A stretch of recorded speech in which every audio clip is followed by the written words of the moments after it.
स्वर्गीय अरुणाताई कुल्ली एक अत्यंत सोज्वळ आणि लोभसवान व्यक्तिमत्व.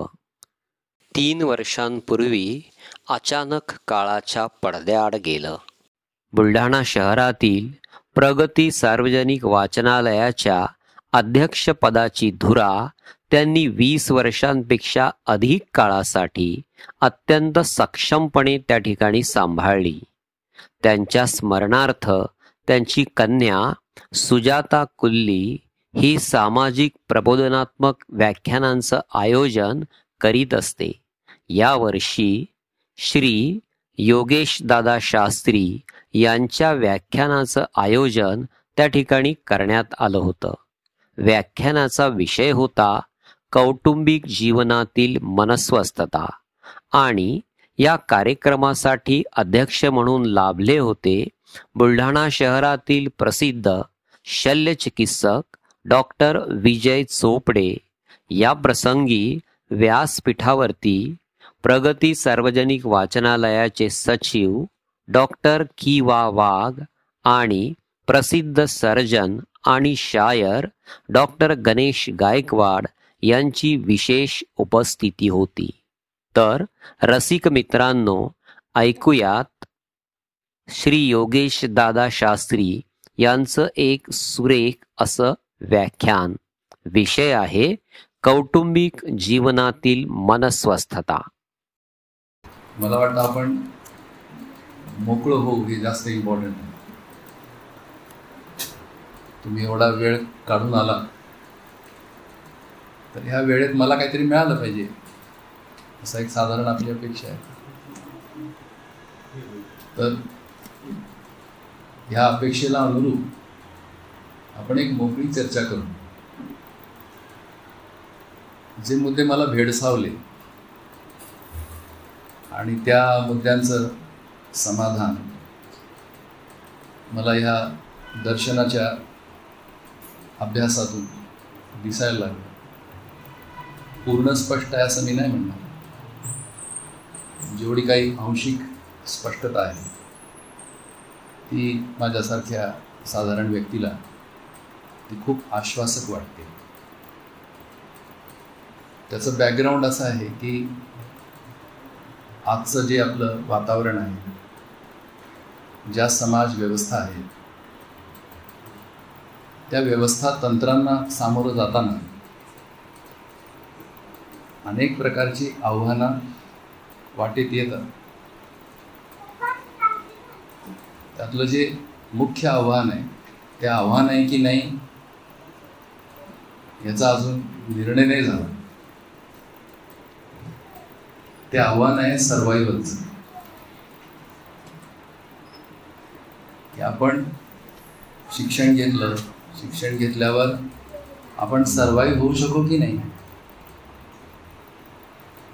हे एक मोठं आव्हान वाटतं. आणि ते समजा आव्हान आपण काही अंशी त्याला सामोरं गेलो आणि आपल्याला एक प्रकारचं वाटायला लागलं की हो, आपण सर्वाईव्ह होऊ शकतो. मग हे लाईफ लॉंग चालेल की नाही अशाही शंका येतात.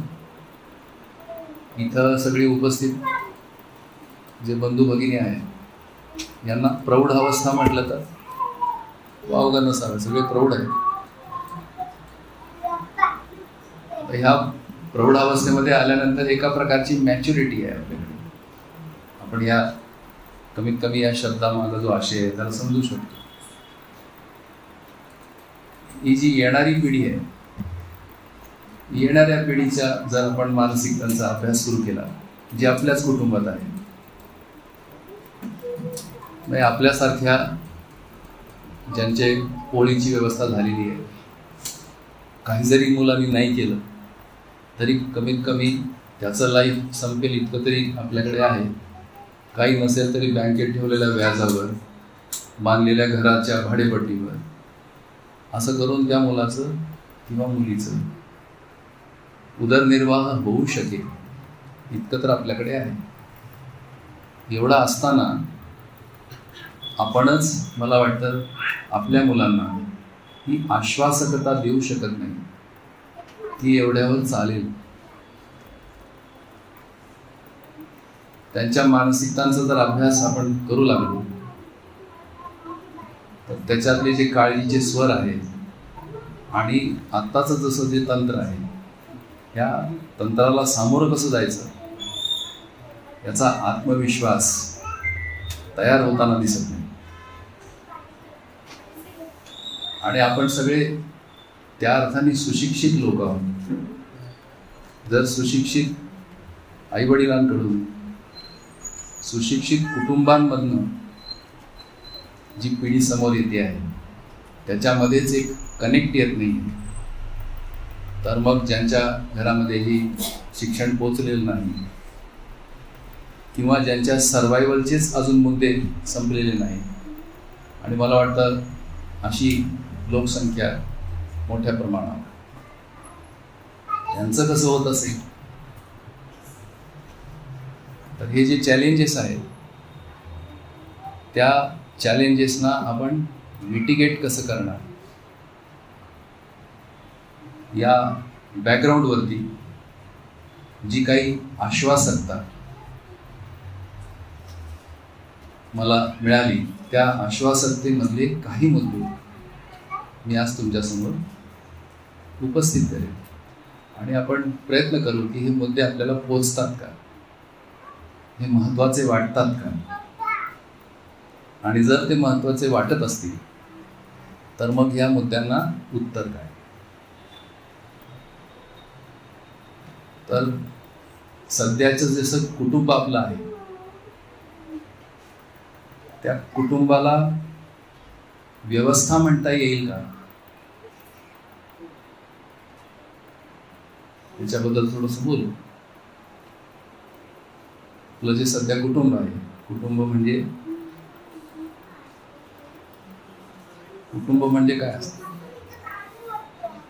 किती लोक असतात कुटुंबात?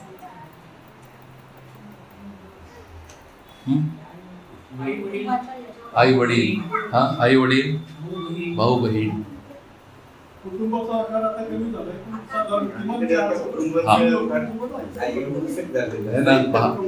हे पॉइंट आहे. एवढूसक झालं आहे की नाही, बरं होईना का एवढूसक, ते शांत झालंय नाही, बोलतं का कोणी कुटुंब? हे कुटुंबात कोणी बोलत नाही, बोलणं थांबतं का? वरकरणी जरी नसला बोलत तरी कुटुंबातला प्रत्येक सदस्य आतून मात्र खूप बोलत राहतो, काहीतरी मांडायचा प्रयत्न करतो, पण ते कुटुंबात मांडायची सोय हळूहळू संपत चालली असं दिसतं.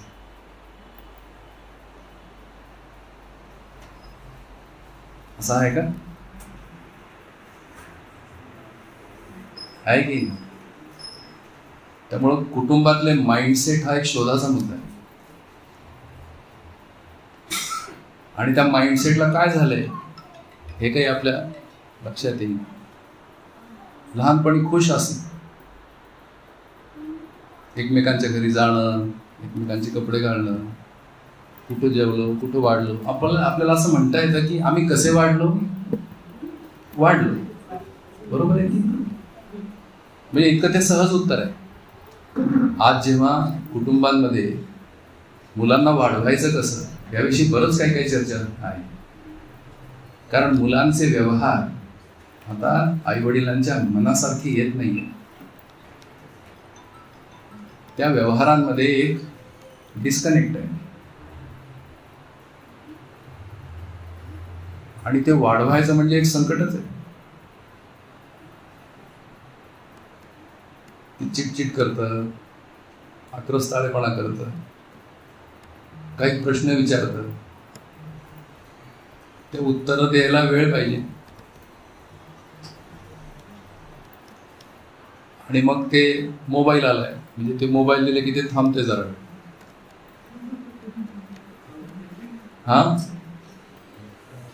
आहे की नाही?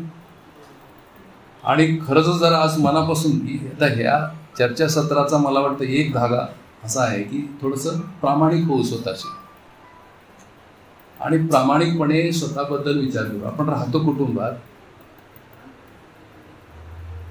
तर या प्रामाणिकपणाने आपण बघू की आपल्याला कुटुंबातली मुलं वाढवायचं कसं, ह्याचा काही नो आहो आपल्याकडे आहे का, टेक्निक आहे का? आणि जे टेक्निक आहे ते पुरं पडतंय का? तर असं दिसतं. माझं काय असं हे नाही, कोणाकोणाला सापडलंही असेल, पण ज्यांना सापडलं, जे वाढवत आहे ते असं अशा फोरममध्ये येईना. त्यांची ती वाढली, त्यांची ती मोठी झाली, काय झालं पुढं, त्याचा एक स्वरूप, त्याचं शिक्षण हे चांगलं स्वरूप आहे, ते काय असं आपल्या शिक्षणात येताना दिसेना.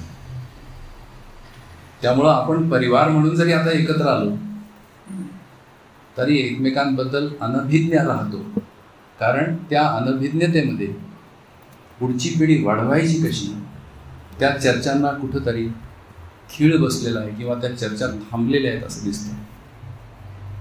त्याऐवजी कुणाचं मूल किती पैसे कमवतं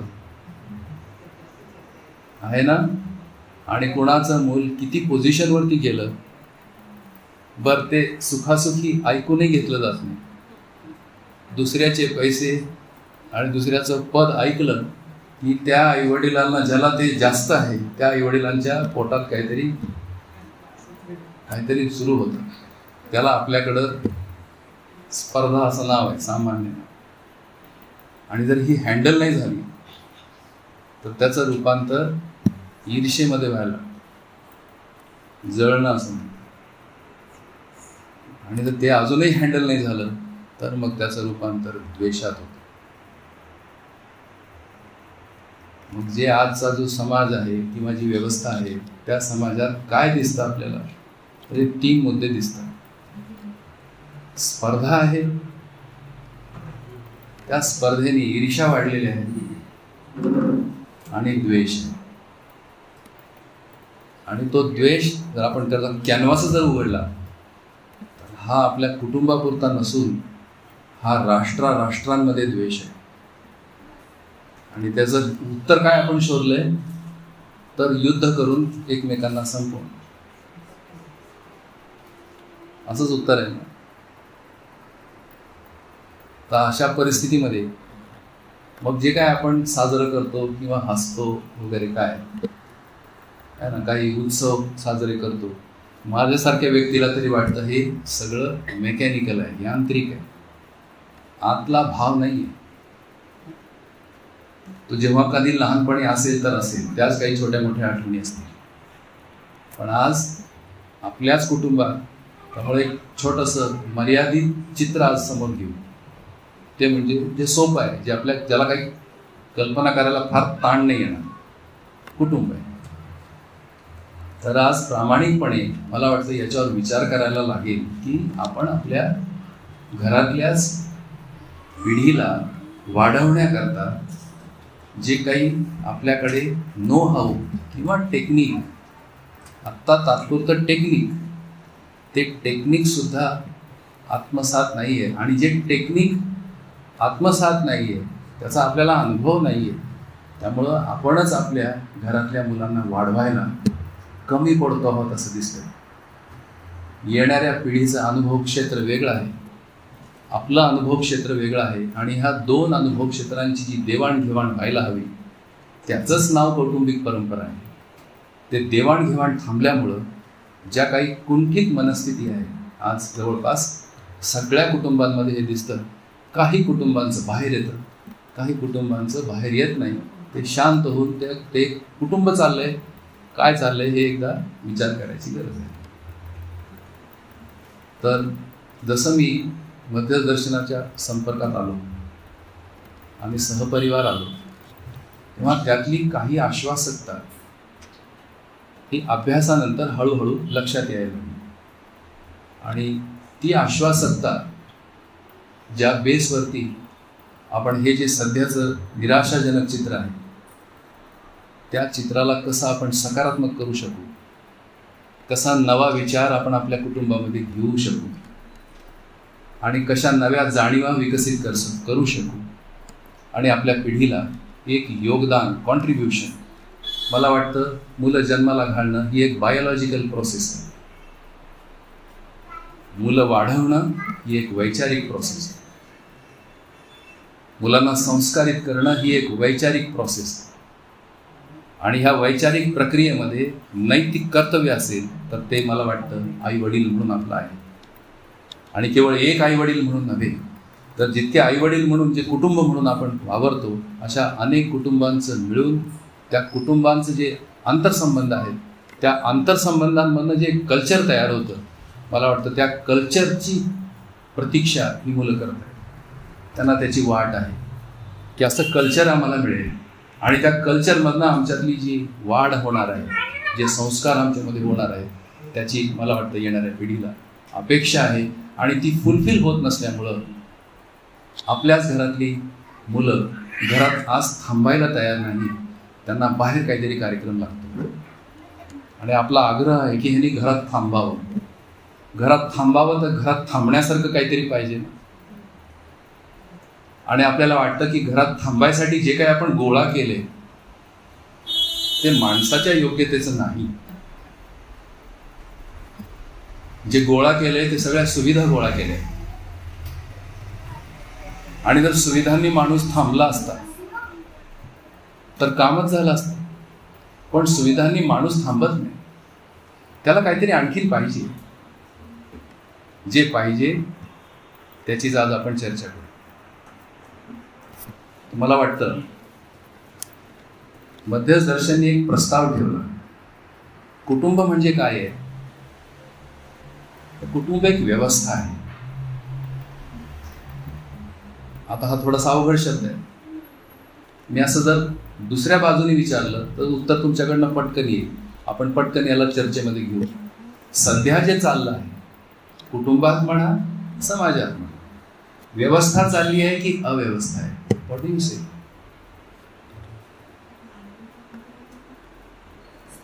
सध्या व्यवस्था आहे की अव्यवस्था आहे ना? कसं ओळखलं? अव्यवस्था आहे कसं ओळखलं?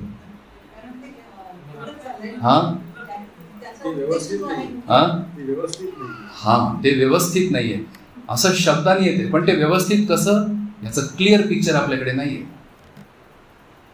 पण कुठंतरी अव्यवस्थित आहे.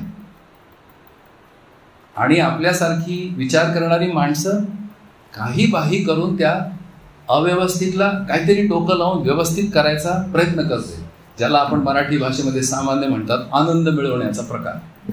मला वाटतं आनंद मिळवणं आहे का कुटुंब मनोरंजनाच्या आहारी जाते हे पण विचार करायची गरज आहे.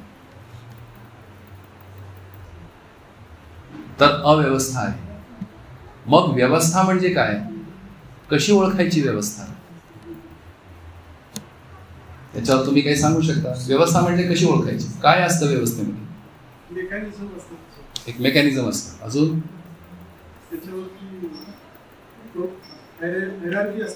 हायरार्की असते.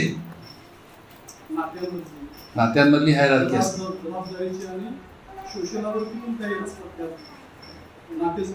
ओके. अजून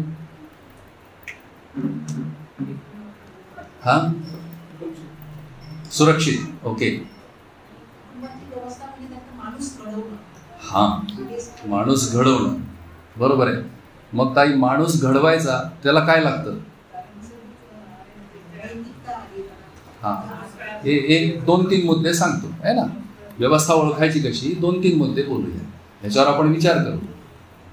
आणि हे जर तुम्हाला पटतंय तर या सगळ्या विचारांची एक तर्कसंगत आपल्यामध्ये ते होणं, लॉजिकली ते आपल्याला कन्क्लूड होणं, ह्याच्याकरता मात्र 40 तासांचा वेळ आहे. एवढं मोठं आयुष्य आणि एक आश्वासन येते की जर 40 तास इमानदारीने जर आपण ही मांडणी समजण्याकरता जर दिली तर मी जे आता बोलीन व्यवस्थेबद्दल त्याचं लॉजिकल कन्क्लुजन प्रत्येक माणसाकडे येईल, एवढं मला आश्वासकता मिळाली. तर एवढा वेळ देण्याकरता जी पूर्वतयारी आहे ती पूर्वतयारी म्हणून आज आपण या छोट्याशा 40-45 मिनिटांचा जो वेळ आहे त्या वेळेमध्ये आपण असे काही मुद्दे आपल्या बास्केटमध्ये घेऊन जातो. आणि त्याच्यावर विचार करू. व्यवस्थेचं जे प्रधान लक्षण आहे त्याला म्हणतात वर्तमान. व्यवस्था ही कालाने बांधलेली नसते, व्यवस्था ही वर्तमान असते. कुटुंब ही व्यवस्था का बरं? कुटुंब व्यवस्था वर्तमान आहे म्हणजे त्या कुटुंबात विश्वास आहे. आज मी आहे, उद्या मी नसेन. मृत्यू आपण सगळ्यांनी पाहिला.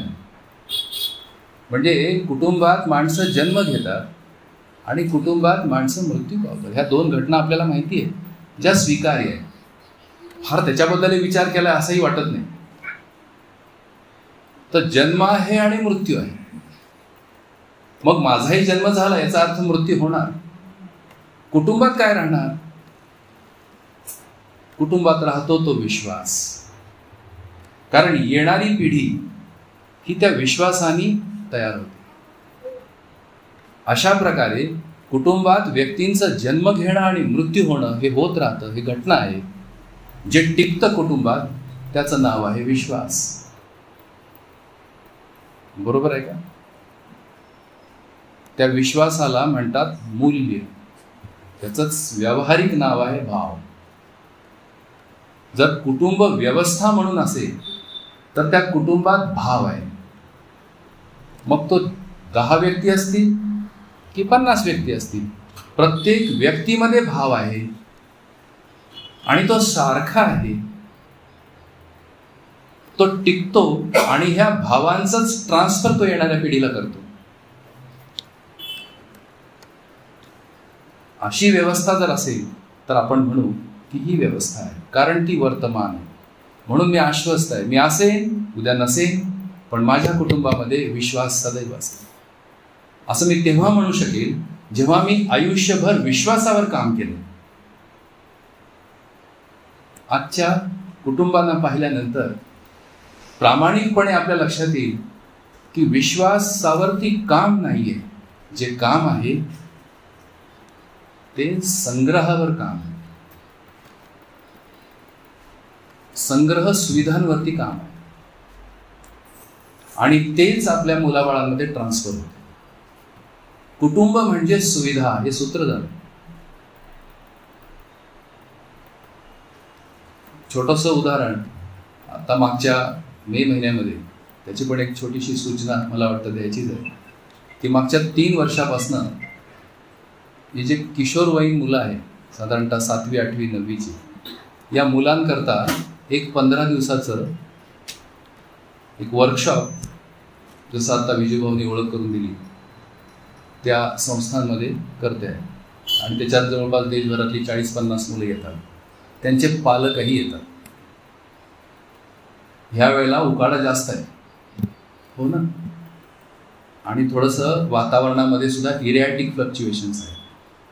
कधीही वारा जोराचा येतो, ज्याला वादळ म्हणू, कधी ढग दाटून येतात, कधी पाऊस पडतो, कधी ऊन एवढं होतं की सहन नाही होत.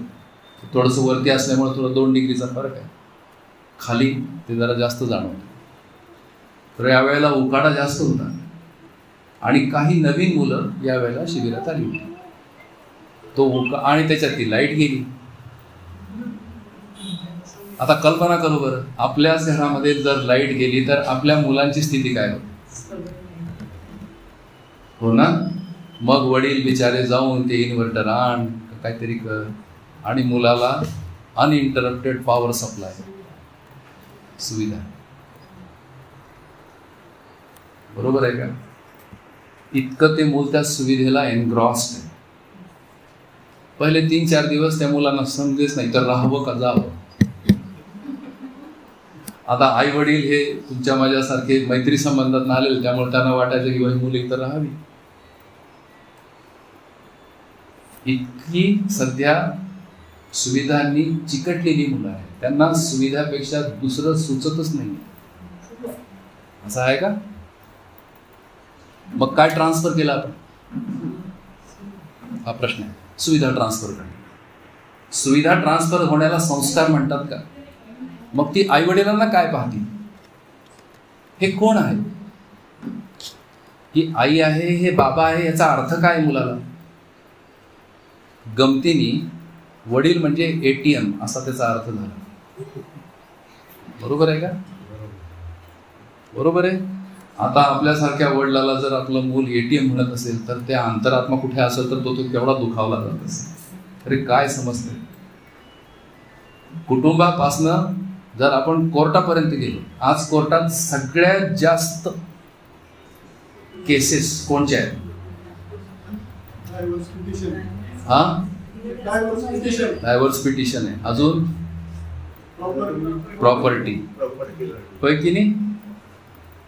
तिथं न्याय आहे का? हे आहे की नाही? आणि मला सांगा, मग आपण काय जगतोय?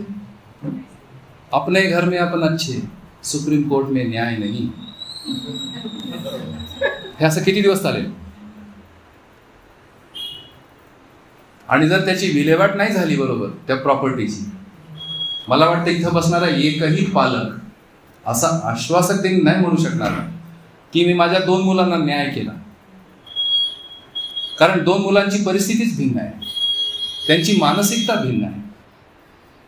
अगदी कडेकोट वाटून जरी दिलं, सेंटीमीटरने जरी जागा वाटून दिली, मिलीमीटरमध्ये जरी वाटून दिली, तरी कुठं ना कुठं तरी त्याला तो राहतोच की यांनी कमी दिलं का? होय ना? म्हणजे एवढं सबंध आयुष्य ज्या संघर्षाला वटेवर जे काही आपलं भावुकतेमध्ये केलं आणि शेवटी आयुष्य संपताना मात्र तर आपल्या मनात ह्याचं काहूर आहे आणि याचं उत्तर नाही आहे की हे जे मी गोळा केलं आहे, ह्या गोळा करण्याचं जे काही वाटप आहे ते वाटप न्यायोचित झालं असं कोणी आश्वासकतेने म्हणू शकत नाही. पण जी वहिवाटी चाललेली आहे समान वाटा, तेवढं करून मात्र आपण एका औपचारिकतेला करून त्याला काय सो कॉल्ड त्या कायद्याचा सपोर्ट करून आपण आपली कशी तरी सोडवणूक करून घेतो. हीच आपल्या आयुष्याची काय म्हणायचं त्याला, ही कथा आहे की व्यथा आहे? साहित्यामध्ये प्रतिबिंबन कथा म्हणून व्यथांचं आहे की समाधान आहे?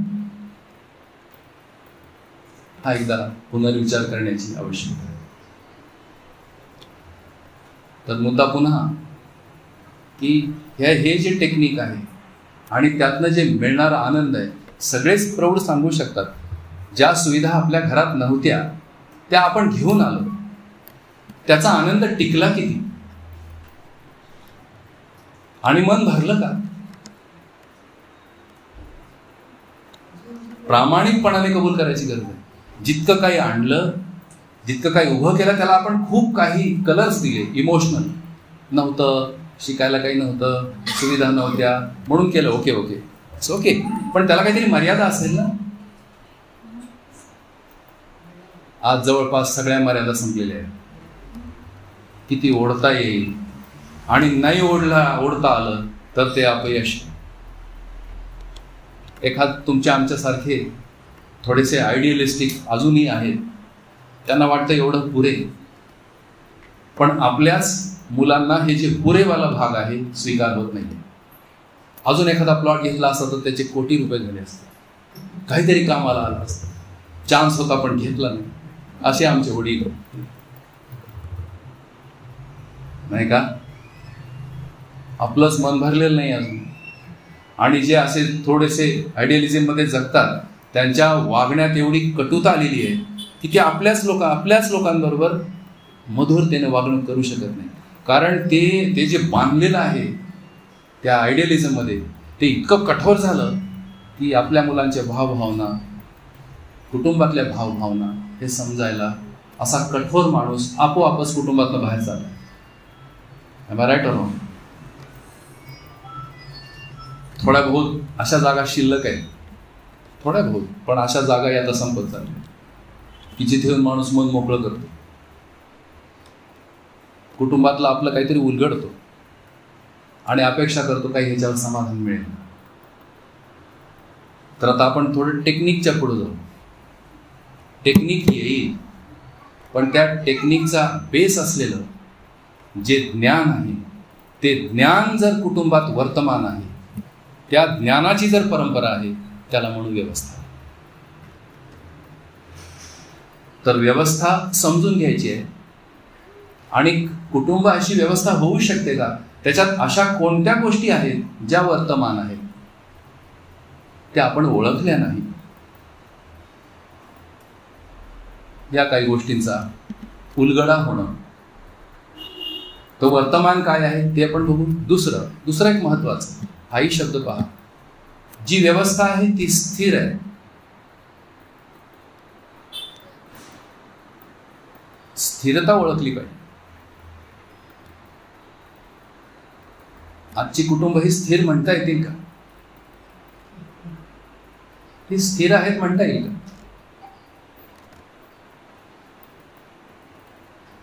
स्थिरता ओळखणं आणि निश्चयता ओळखणं. आजच्या कुटुंबांमध्ये निश्चय आहे का? जिथे व्यवस्था आहे तिथे स्थिरता आहे, तिथे निश्चय आहे, संकल्प आहे. जन्म घ्यायचा कुटुंबात पण स्थिरतेकरता बाहेर पाहतोय आजची मुलं. जन्म घ्यायचा कुटुंबात पण निश्चयाकरता बाहेर पाहताय. ते मिळताना दिसत नाही. आणखीन एक व्यावहारिक, जिथे व्यवस्था आहे तिथे लक्ष असतं. लक्ष म्हणजे ध्येय असतं. जिथे ध्येय आहे तिथे व्यवस्था आहे. आजच्या कुटुंबाला ध्येय काय आहे हेही प्रामाणिकपणे विचार करा. ध्येय आहे का?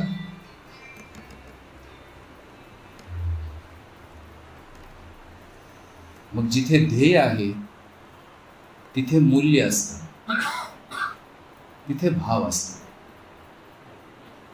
आजच्या कुटुंबात भाव आहे का हे प्रामाणिकपणे ओळखायची गरज आहे. दोन गोष्टी प्रामुख्याने दिसतात आजच्या कुटुंबात. एक, कुटुंब म्हणजे आपण ओळखू, संबंधांनी थोडंसं ओळखता येतं, थोडं चित्र लागेल. कुटुंब म्हणजे संबंध आहे, इथपर्यंत आपली मजल गेली आहे. त्या संबंधांमध्ये मूल्य असतं.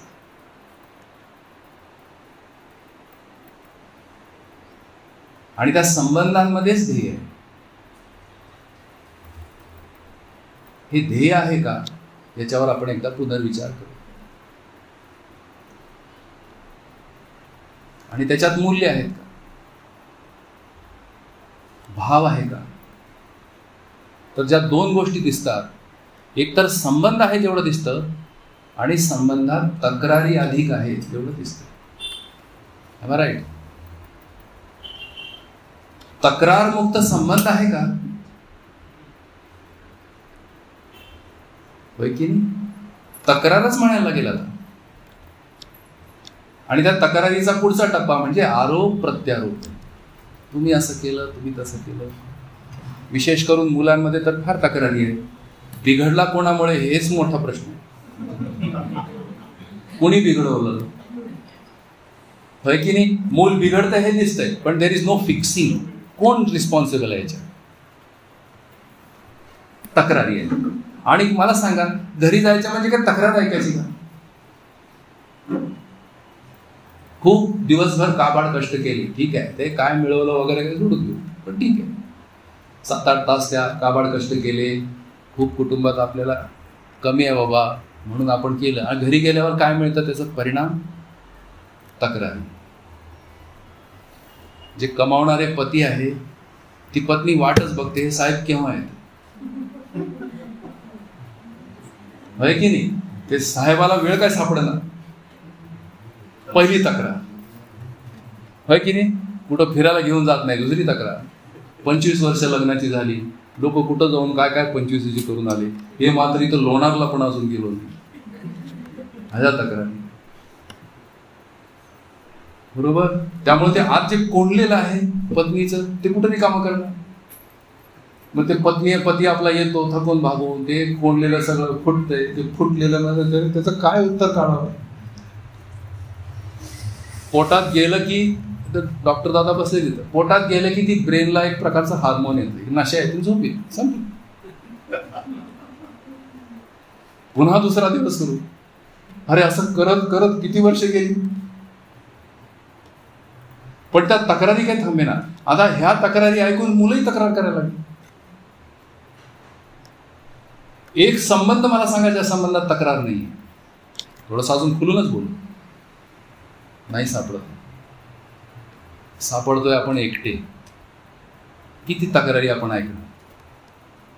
मग त्या तक्रारींपासून उभं आला म्हणून ते हातात सापडलेलं ते बघत बसतो. त्याच्यात कोण कशा प्रकारचा तक्रारीचा मसाला आहे त्याचं नाव आपण मनोरंजन म्हणतो. आपल्या तक्रारी नाही संपतल्या तर दुसऱ्याच्या तक्रारी ऐकून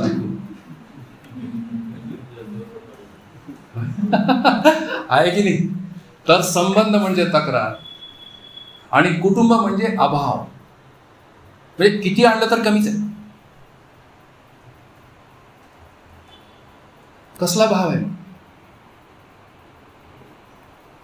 कपडे आणा कमी साधारण बोलतोय. गमतीने बर्म्युडा जर ट्रँगल तुम्ही ऐकलं असेल तर कुटुंब म्हणजे सध्या बर्म्युडा ट्रँगल सारखी स्थिती आहे. ते कुठले कुठले बर्म्युडा आहे. एक पहिला बर्म्युडाचा ट्रँगलचा भाग आहे किचन. इतकी व्हरायटी आणि क्वांटिटी आहे. मन भरतच नाही. दुसरं बेडरूम आहे. तिसरं बाथरूम.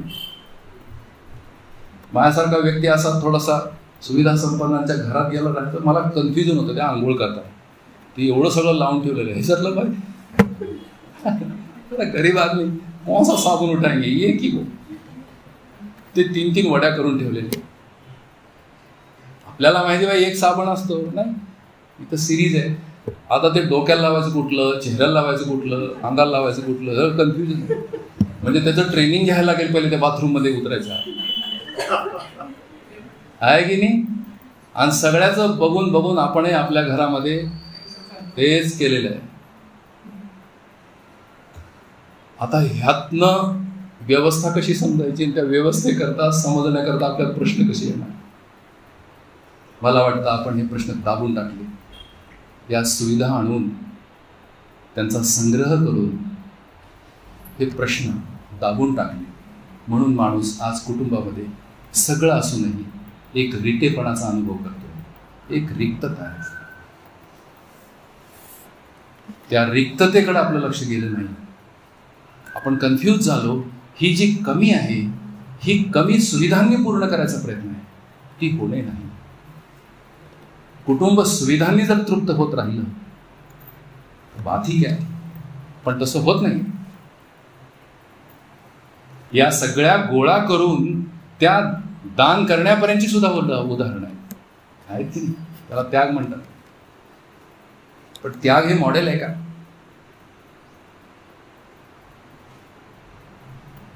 तर हा जो कुटुंबातली जर मनस्वस्थता हवी आहे तर 2 गोष्टींवरती मला वाटतं आपल्याला काम करायची आवश्यकता आहे. पहिली गोष्ट संबंधातल्या तक्रारी कशा कमी होतील आणि ह्या ज्या तक्रारी त्यांना समस्या म्हणून. समस्या ही वैचारिक बाब आहे. काही समजत नाहीये म्हणून समस्या आहे. इथपर्यंत आलं. कुटुंब समजत नाहीये मला म्हणून समस्या आहे. कुटुंब जर समजलं तर मला समाधान आहे. समस्या गेली. पण मला कुटुंब समजत नाहीये. समजायचं कुठं असं शिक्षण नाही. मीही इंजिनिअरिंग शिकलो. 20-25 वर्ष शिक्षणात जात आहे. पण मला सांगा त्या शिक्षणाच्या सिलेबसमध्ये कुटुंब शिक्षण आहे का कुठे. आज आपण इतके त्या शिक्षणाबद्दल सगळेजण म्हणजे घरात मूल जन्माला आले की त्याला शिकवायचं इथपर्यंत आलं. It's good. हे छान आहे. पण शिक्षण घ्यायचं काय याच्याविषयी मात्र आपण गप्प आहोत. ते जे सर्टिफिकेटचं शिक्षण येते आता मला वाटतं सगळे प्रौढ प्रामाणिकपणे कबूल करतील की सर्टिफिकेटचं शिक्षण हे पोटाला लावू शकतं. कुटुंबात जगू शकेल असं ते शिक्षण नाही. याचा अर्थ ते कुचकामी असं नव्हे. पण त्या शिक्षणामध्ये एक गंभीर कमतरता आहे. आणि ती कमतरता म्हणजे आजच्या पिढीला कुटुंबात जगायचं कसं ह्याचं शिक्षण नाही. ते कुटुंबातच नाहीये तर ते शिक्षणामध्ये कसं रिफ्लेक्ट होईल. कारण आपल्यासारखीच मुलं शिकवतात. आपल्यासारखीच माणसं तिथे शिकवतात. त्यांच्याच भागामध्ये विचारांमध्ये हा कोरा भाग आहे. आणि दिवसेंदिवस हा कोरा भाग कोराच होतोय. काही दिवसापूर्वी महाविद्यालय विशेष करून PG स्टुडंट्स करता मानसशास्त्रावरती छोटंसं काम सुरू केलं. मला वाटतं की कुटुंबामध्ये जर मनस्वस्थता हवी तर आपल्यासारख्या शिकलेल्या लोकांना 3 शास्त्रांवरती पुन्हा एकदा उत्साहाने समजून घ्यायला सुरुवात करायला हवी, असं माझं एक विनंती आहे. तर ते 3 शास्त्र आहेत. एक आहे मानसशास्त्र, दुसरं आहे समाजशास्त्र आणि तिसरं आहे अर्थशास्त्र. या 3 शास्त्रांमधनं त्याचे जे प्रभाव आहेत, त्यातले जे काही अझम्पशन्स आहेत, ती अझम्पशन्स आपल्या थिंकिंग प्रोसेसमध्ये आहेत आणि त्याने आपण ऑपरेट होतो. जर आपल्याला हे करेक्टच करायचं आहे तर ह्या 3 शास्त्रांचा अभ्यास मला वाटतं आता एक जबाबदार कुटुंब सदस्य म्हणून, विशेष करून जर शिकलेले असू, तर हे आपल्या एका नैतिक कर्तव्यामध्ये जुळतं. म्हणून परत आपण एकदा अभ्यासाला सुरुवात करू. त्याची उदाहरण सांगतो. ही PGची मुलं आली, ही MSW केलेली, MCA केलेली, MSc ॲग्रिकल्चर केलेली, MTech झालेली, MBA झालेली, ही PGची मुलं 50 संख्येने देशभरातून आली होती. आणि त्याच्यात ही चर्चा चालली होती कुटुंबाची. पहिल्यांदा त्या मुलांना वाटलं हिची काय गरज आहे आपल्याला. त्यातल्या आलेल्या बहुतांश मुलांचा पोर्टफोलिओ होता. इथं समजतं का पोर्टफोलिओ म्हणजे काय? बहुतेक सगळ्याला समजत असतं. त्यांचा पोर्टफोलिओ आहे, त्यांची इन्व्हेस्टमेंट होते आणि दिवस रात्र पैसा पैसा पैसा, करिअर. ह्याच्यात आम्ही हे असे थोडेसे मुद्दे सुरू केले.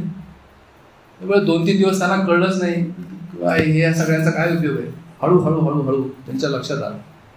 आणि जेव्हा हा मुलांचा विषय निघाला की 0 ते 7 वयोगटामध्ये जर मुलावरती व्यवस्थित काम करायचं असेल तर ही 7 वर्ष शाळेत न घालता ही आईवडिलांच्या अंगाखांद्यावर वाढवायला पाहिजे, असा एक छोटासा त्यांच्यासमोर एक निष्कर्ष ठेवला. एक मुलगी पटकन उभी राहिली. ती म्हणली, याचा अर्थ 7 वर्ष सगळं सोडून द्यायचं?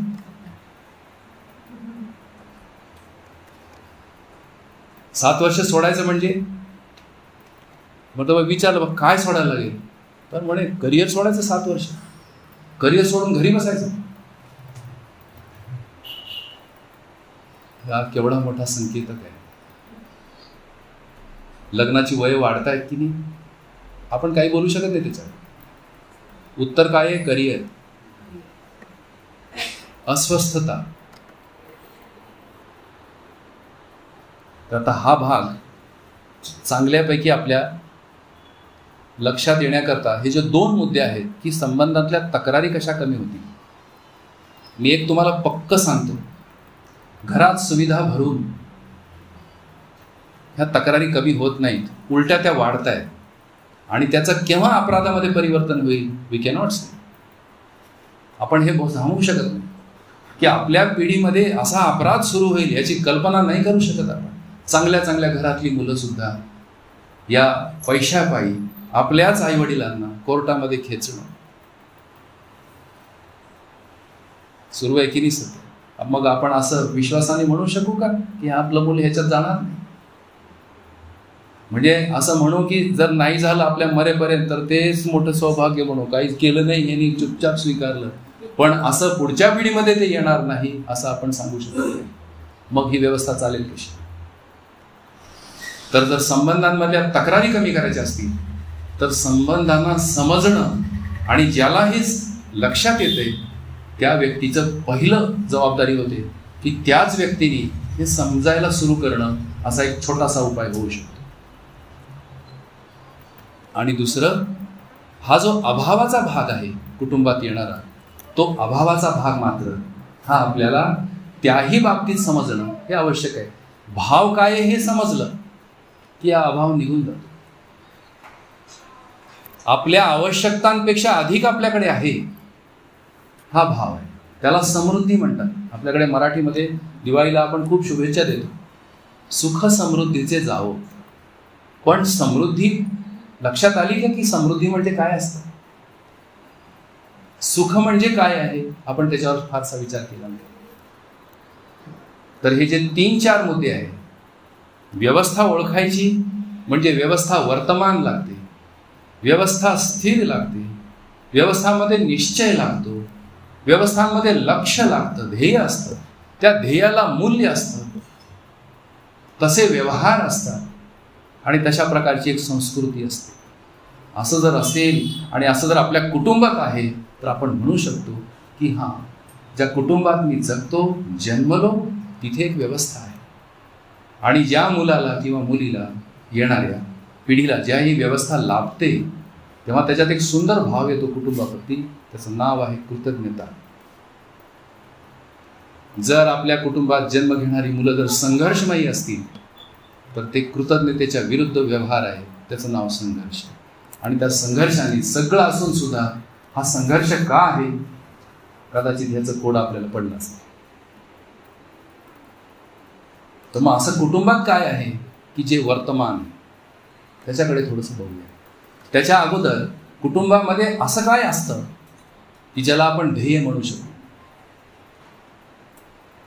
आपण जन्मतो आणि मृत्यू कुटुंबातच होतो. एवढ्या प्रदीर्घ आयुष्यामध्ये लाईफ लॉंग, ज्याला इंग्लिशमध्ये म्हणतात, लाईफ लॉंग चालेल, लाईफ लॉंग पुरेल अशी ताकद कुटुंबात आहे का, ज्यांनी कुटुंबातला प्रत्येक सदस्य स्थिर राहील.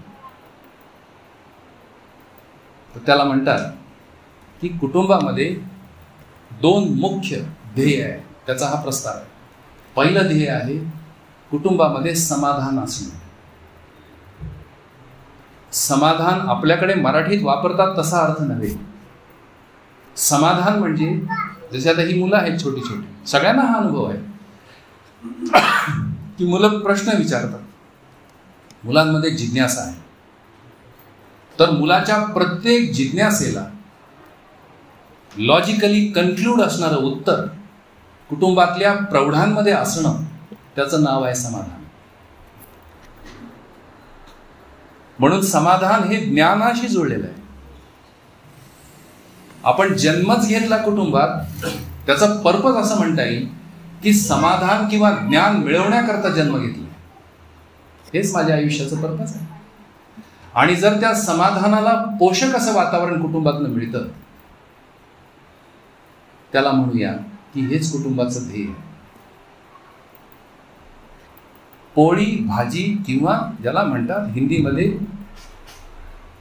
रोटी कमाना, ये ध्येय नहीं हो सकता. अस्तित्वात किंवा ज्याला आपण रियालिटीमध्ये म्हणू, हे ध्येय याच्या अगोदरच पूर्ण झालंय. त्यांना आपण पशु म्हणतो. पशुचं ध्येय आहे आहार मिळवणं, तेच त्याचं काम आहे. माणसाचंही हेच काम आहे का? मग माणसात आणि पशुमध्ये अंतर ते काय आहे? एक आणखी एक फॅक्ट आहे याला पुष्ट करणार. इथं जेवण तयार झालंय मगच माणूस आला.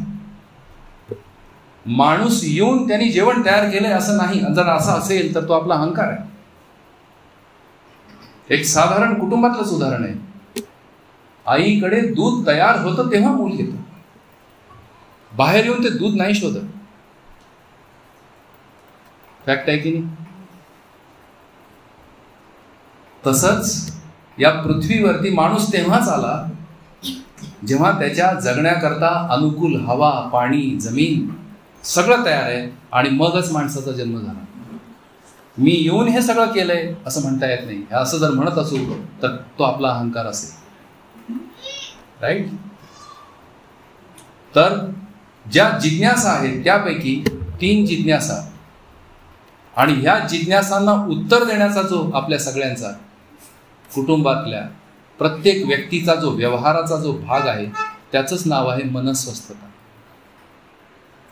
पोट भरणं हे कुटुंबाचा एक भाग होऊ शकतो, एक पंचमांश. पण बाकीचे जे 4 भाग आहेत, त्या 4 भागांमध्ये जो व्यवहार आपला होतो, व्यवहार म्हणजे तो मराठीतला व्यवहार नाही, 2 रुपये दे आणि 2 रुपये दे. जे वागणं आहे आपलं, जी वर्तणूक आहे, त्या वर्तणुकीतनं सातत्याने काय जातं त्याला म्हणतात समाधान.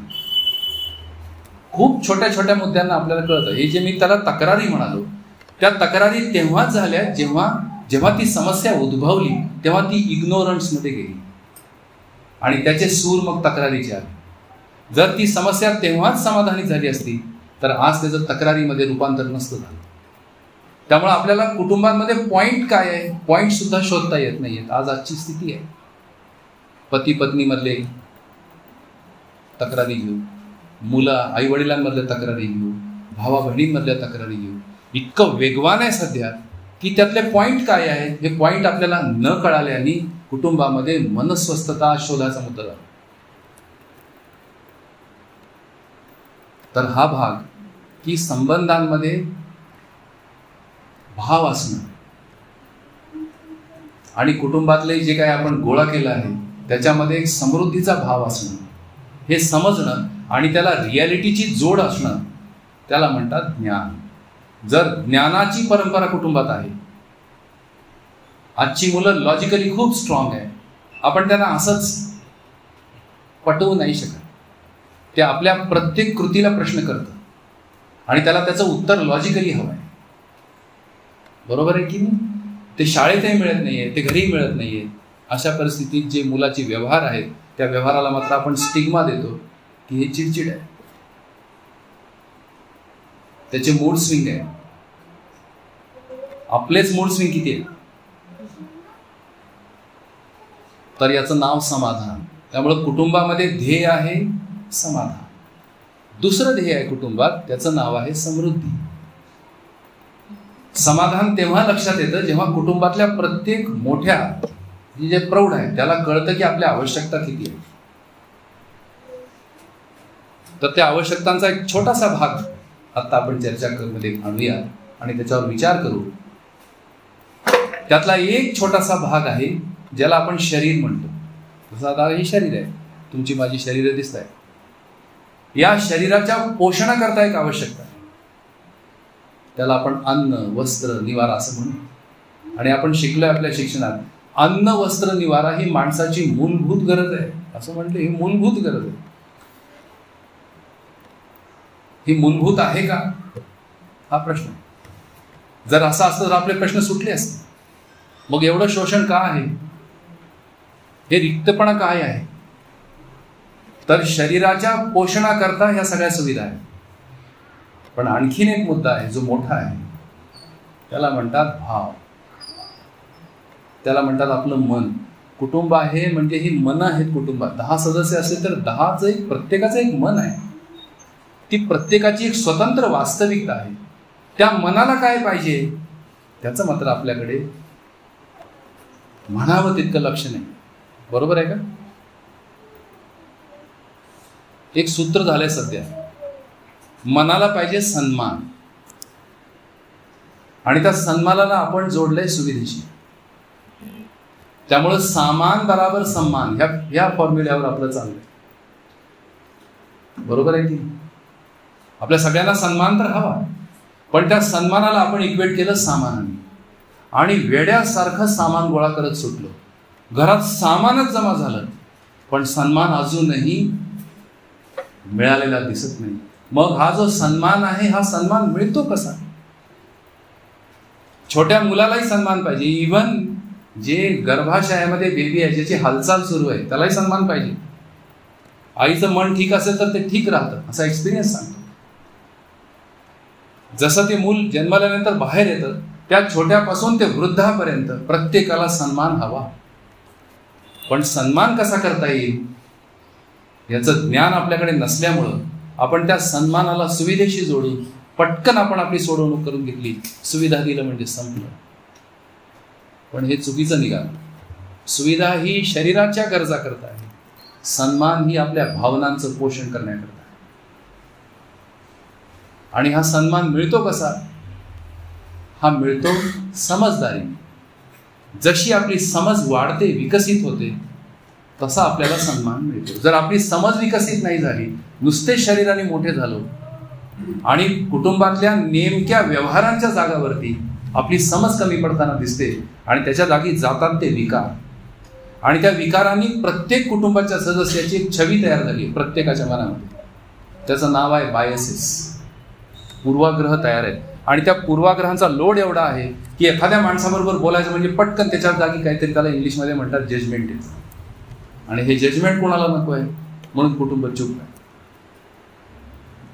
तर समाधानाकरता प्रयत्न करणं हे कुटुंबाचं ध्येय. आणि ज्या आपल्या आवश्यकता आहेत,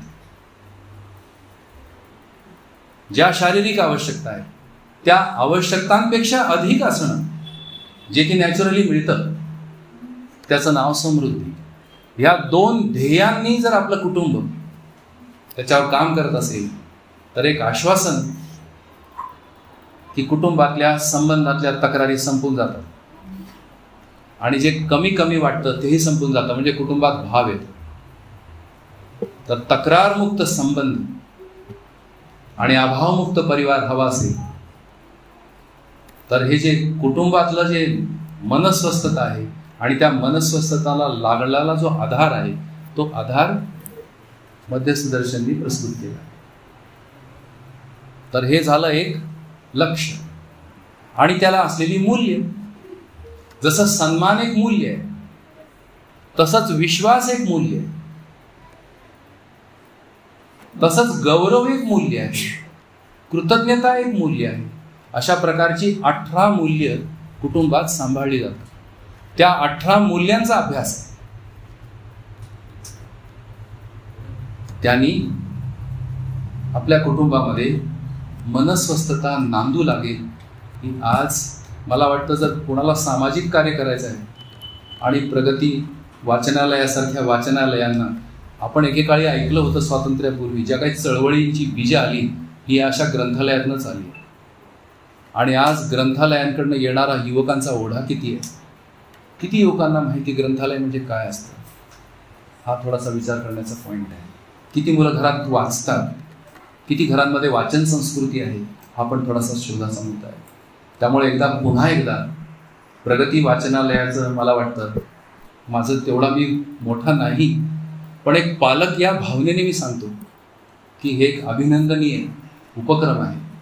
आता ह्या अभिनंदनीय उपक्रमामध्ये जर तुम्ही हे आयाम जोडू शकला की कुटुंब आता आपल्या सगळ्यांच्या चर्चेचा मुद्दा आणि त्या कुटुंबातली जर स्वस्थता हे जर आपण चर्चेमध्ये आणली तर मला वाटतं हे जर पुण्याचं काम नाही असं एकूण वाटतं. कारण जे समाजामध्ये अपराध पाहतो, ज्या अपराधांना पाहून पेपर उलटला की सगळा अपराध आहे, ही सगळी अपराधी ही कुटुंबातनंच जातात असं दिसतं.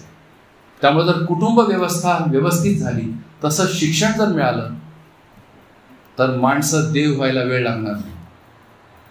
ज्या क्लायमेट चेंजला माणूसच जबाबदार आहे, ही सगळी ह्या कुटुंब व्यवस्थेचीच एका प्रकारे रिफ्लेक्शन येऊ शकतात की आपण निसर्गाला समजू शकू, माणसांना समजू शकू.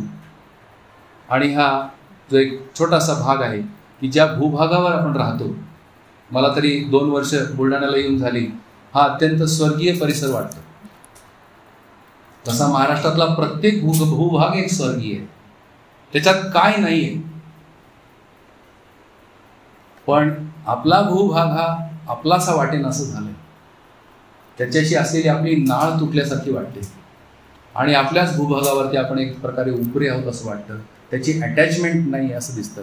इथून कुठं जायचंय, काय मिळवायचंय याच्याबद्दलच्या प्रश्नांना फार उत्तर नाही. जायचं पुण्याला एवढं पक्क आहे, पुण्याला जाऊन पॅकेज घ्यायचं एवढं पक्क आहे, होय की नाही. इथं राजासारखं असणारी जे काही सुविधा आहे त्या सोडून कोट्यावधीची लाखोंची ती कर्ज घेऊन ती कर्ज फेडण्याकरता कदाचित काय ती शहरं आहेत का, आणि त्यातनं मिळणारा जो तणाव आहे आणि त्या तणावाचे होणारे दुष्परिणाम कुटुंबावरती आहेत असं सांगता येईल. तर ह्या स्थिरतांकरता, ही वर्तमान राहण्याकरता हा जो एक छोटासा विजूभाऊ, त्यांच्या दंपती आणि इथे सचिन, विनोद भाऊ, मागच्या 10 वर्षापासून मी इथे येतोय. तेव्हा एक छोटीच मंडळी होती, पण आज हळूहळू हे मूळ धरतंय. आत्ताच बुलढाण्यामध्ये आपल्या केंद्रामध्ये जवळपास 70 माता भगिनी आहेत, 6-7 राज्यातून आलेले आणि काय शिकतायत तर 0 to 7 या वयोगटातल्या लहान मुलांना हँडल कसं करायचं त्याचं टेक्निक त्या घेतात. आत्ता असं दिसतं की आपलं मिसहँडलिंग आहे. ते टेक्निक शिकून जागोजागी 10-20 मुलांना कसं आपल्याला संस्कारक्षम बनवता येईल याचं ते प्रशिक्षण आहे. आणि हा 2.5 वर्षाचा कोर्स आहे. तर जर असं व्हायला नको, असं बोलू ना मी सरळ, दिव्याखाली अंधार अशी म्हण आहे, 6 राज्यातली दुरून 20-20 घंटे यात्रा करून आणि तसल्या टफ कंडिशनमध्ये जिथे सुविधा नाही आहे याच्यात राहून ही माणसं एक प्रशिक्षण घेत आहेत. ज्याला बुलढाणेकर म्हणतात, ही माणसं केव्हा पाहणार, केव्हा येणार, हा एक प्रश्न आहे. कुटुंबात जगताना मला एक गोष्ट तरी जाणवते, थंबरूल आहे.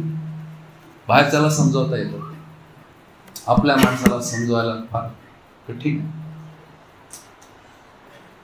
मला हेही कळते, आपली माणसं ही आचरणाने समजतात, त्याला असं लॉजिक लागत नाही. तर जसं जसं हे आचरण पसरेल तसं तसं कदाचित आपल्या माणसाला त्याच्याकडे लक्ष देईल. तर हा जो एक 40 तासांचा कंटेंट आहे, ज्याने ही मनस्वस्थता ॲड्रेस होऊ शकते. तक्रारी जायला हव्यात, कारण तक्रारी नाही गेल्या आपण ज्ञानाकडे वळणार नाही. जर संबंध आयुष्य ह्या आणि कुणीच कोणाच्या तक्रारी अजून तरी सॉल्व्ह करू शकला नाही. ही घरं म्हणजे एम्प्टी नेस्ट झालेलं आहे. एम्प्टी नेस्ट माहिती, पाखरं उडून गेली आणि घर एम्प्टी. तर हे एक छोटासा प्रस्ताव प्रगती वाचनालयाच्या संबंध कार्यकारिणीला, की आता नवे आयाम आणायला हवे, नवे विचार आता रुजवायला हवे. आणि पैकी जर हा एक प्रस्ताव आहे मध्यदर्शनाने, हा जर तुम्हाला आवडला असेल, विशेष करून वाचनालयाचे जितके कार्यकारिणीचे लोक आहेत, जे नेतृत्व मंडळ आहे, जे गायडन्स देतात, तुम्हाला जर हे आवडलं असेल तर आपण एक 40 तासांचं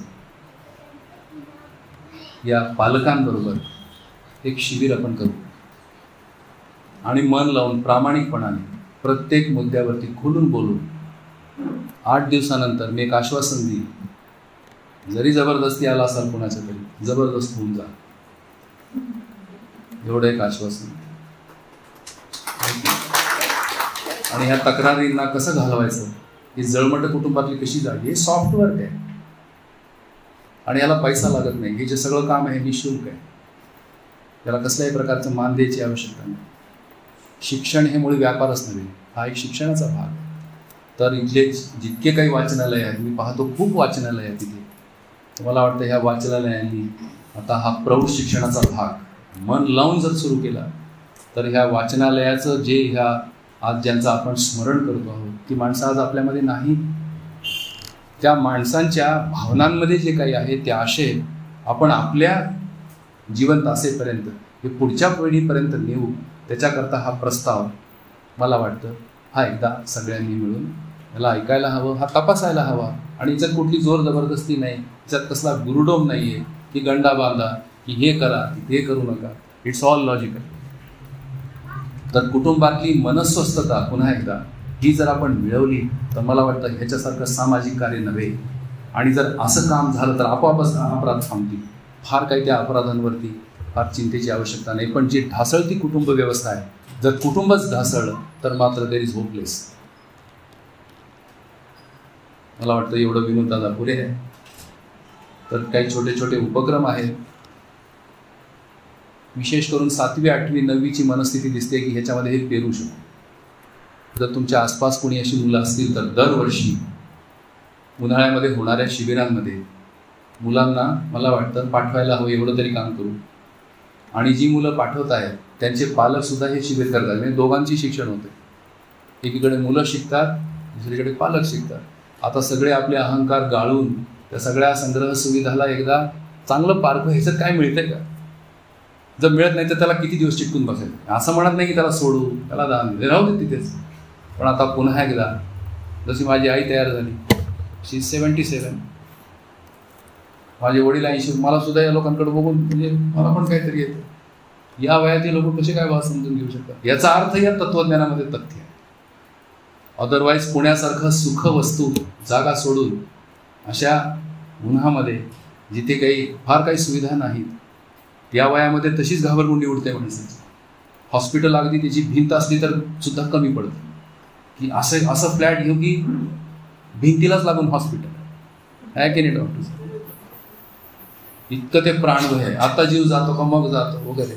पोटात दुखलं तर काळजी, डोकं दुखलं तर काळजी, काही होतंय की नाही, काही राहिलं की नाही, आणि त्या चिंतेनेच अर्ध खात आहे. आणि ती गोळी अशी घट्ट पकडली, ती गोळी सुटतच नाही. गोळीच लाईट झाली.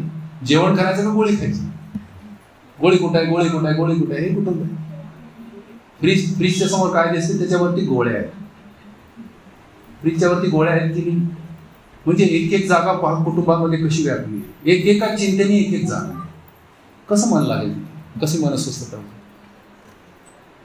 तर एकदा आमच्या तिकडे पण या, 17 किलोमीटर जसं दादा म्हणाले तसं या, आणि आपण एक 2-3 तासाची चर्चा करू. पण 40 तास प्रामाणिकपणे ह्या सगळ्या सुविधांच्या, ह्या दलदलच म्हणेल मी आता, हे दलदल आहे, हे सुचू देत नाही.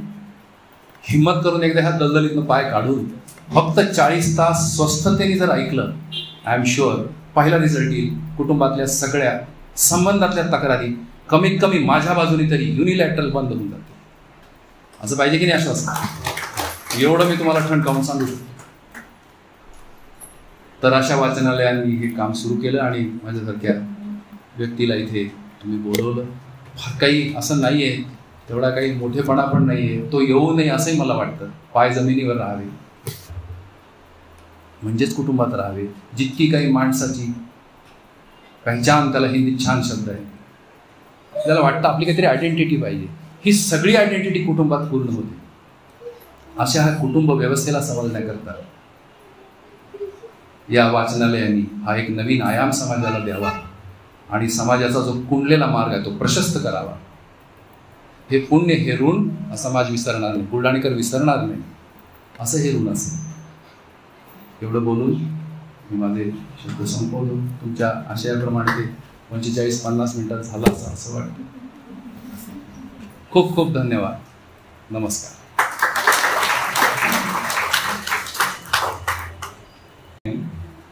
योगेश भयांचे सर्वप्रथम मी आयोजकांच्या वतीने मनपूर्वक आभार मानतो.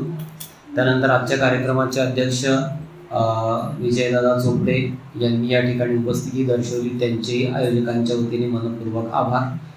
त्यानंतर हा जो हॉल आपल्याला नेहमीप्रमाणे उपलब्ध असतो, डॉक्टर साहेब आपल्याकरता अतिशय मोठ्या मनाने केव्हाही पण कुठल्याही कार्यक्रमासाठी आपल्याकरता अतिशय सर्व सुविधांनी युक्त असा हॉल उपलब्ध करून देतात, त्याबद्दल डॉक्टर साहेबांचे मनपूर्वक आभार. त्यानंतर कार्यक्रमाच्या सुरुवातीलाच एक तांत्रिक सहाय्य आपल्याला मिळालं संदीप राऊत सरांकडून, त्यामुळे बऱ्याच लोकांना यूट्यूब लाईव्हवरती कार्यक्रम पाहता आला. त्यांचे या ठिकाणी आयोजकांच्या वतीने मनपूर्वक आभार. आणि आयोजकांनी पूर्वी असं घोषित केलं होतं की कार्यक्रम संपल्याच्या नंतर या ठिकाणी उपस्थित असणाऱ्या सगळ्यांना, सगळ्या श्रोत्यांना एक वृक्ष आपण वितरण करणार आहोत. तर मला वाटतं अरुणाताई फुल्ली यांनी एक चांगली परंपरा त्या ठिकाणी स्थापित केलेली आहे की प्रत्येक अशा कार्यक्रमानंतर त्या वृक्षदान करण्याचा संकल्प त्या ठिकाणी करत असत. आणि त्यांच्या पश्चात सुद्धा सुजाताताई फुल्ली यांनी हा संकल्प त्या पुढे नेत आहेत, ही खूप चांगली गोष्ट आहे. तर प्रत्येकाने या ठिकाणाहून जाताना एक वृक्ष भेट आमच्याकडून स्वीकारावा अशी आयोजकांच्या वतीने मी या ठिकाणी आपणा सगळ्यांना विनंती करतो. आपल्या सगळ्यांच्या उपस्थितीशिवाय हा कार्यक्रम पूर्ण होऊ शकत नाही, म्हणून आपण वेळात वेळ काढून या ठिकाणी येऊन मन लावून हे सगळं ऐकलं आणि योगेश भयांचा प्रस्तावही आपण त्या ठिकाणी स्वीकारावा असे आवाहन मी करतो. आणि पुनश्च एकदा सर्व उपस्थितांचे आयोजकांच्या वतीने आणि मान्यवरांचे आभार मानतो. धन्यवाद.